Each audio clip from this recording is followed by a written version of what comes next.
We start this news hour with the continuing crisis in Ukraine. There's been a flurry of diplomatic activity following the buildup of Russian forces in and around the semi-autonomous region of Crimea. Elsewhere in the country, there have been confrontations between pro-Russian and pro-Ukrainian demonstrators. In a moment, we'll speak to Roslyn Jordan about the latest conversation between the U.S. and Russian presidents. But first, James Bays joins us from UN headquarters in New York, where an emergency session has just ended. James, a very rare open meeting of the UN Security Council being held. Tough words there, but no agreement. Well, you quite often have open sessions of the Security Council, but not on an issue on which they are divided like this. Now, this was going to be a closed session of the Security Council, but then actually it was the Ukrainian ambassador who appealed to his Western colleagues to try and get this made an open session. After a bit of wrangling with the Russians, who didn't really want it to be an open session, it was decided to have the meeting in public, and the Ukrainian ambassador made this appeal.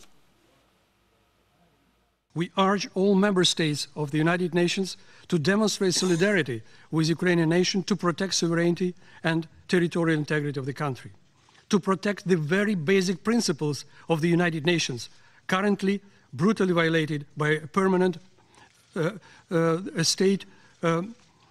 permanent member of the Security Council. A very different version of events, though, by that permanent member, Russia. The Russian ambassador saying that, yes, his president has asked for authorization for a military force, but that military force has not yet been sent to the Ukraine. And he added this.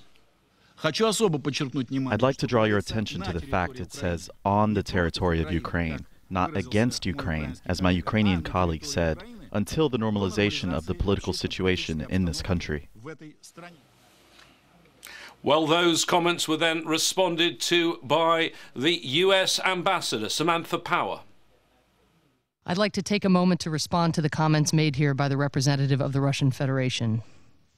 Actions speak louder than words. Early this morning, the Russian Duma acted to authorize the use of military force in Ukraine. This is as dangerous as it is destabilizing. We are deeply disturbed by reports this morning of Russian military intervention into Crimea. This intervention is without legal basis. Indeed, it violates Russia's commitment to protect the sovereignty, territorial integrity, and independence of Ukraine. It is time for the Russian intervention in Ukraine to end. So, James, the Security Council deadlocked once again. What now? Well, I don't think there's going to be much further for the councils of the Security Council to go, the countries of the Security Council to go on this. They will continue to meet on it, but it looks like there's going to be no agreement around the Security Council table. There is deadlock, and remember, Russia, central to all of this, has a veto at the Security Council. The Security Council met in that open session. They then had some closed briefings. While I've been speaking to you, those closed briefings have ended. We expect again in the next few minutes to hear from some of those ambassadors briefing the press. Yes, and a NATO meeting has also been called. James, thank you very much. James Bays there at UN headquarters in New York. Now, U.S. President Barack Obama spent 1.5 hours on the phone with Russian President Vladimir Putin on Saturday. For more on that, Roslyn Jordan joins us now from Washington, D.C. Ros, what did they say? Well, it was a very tough conversation from the U.S. perspective, Shax, and that's because in this 90-minute phone call, the president, Barack Obama, made it very plain to the Russian president, Vladimir Putin, that in the U.S.'s view, the incursion of Russian troops inside Ukraine, including inside Crimea, is a clear violation of Russia's commitment to international laws and standards. The U.S. is calling on Russia to recall those troops and to send those troops who are based inside Crimea to rebase them immediately.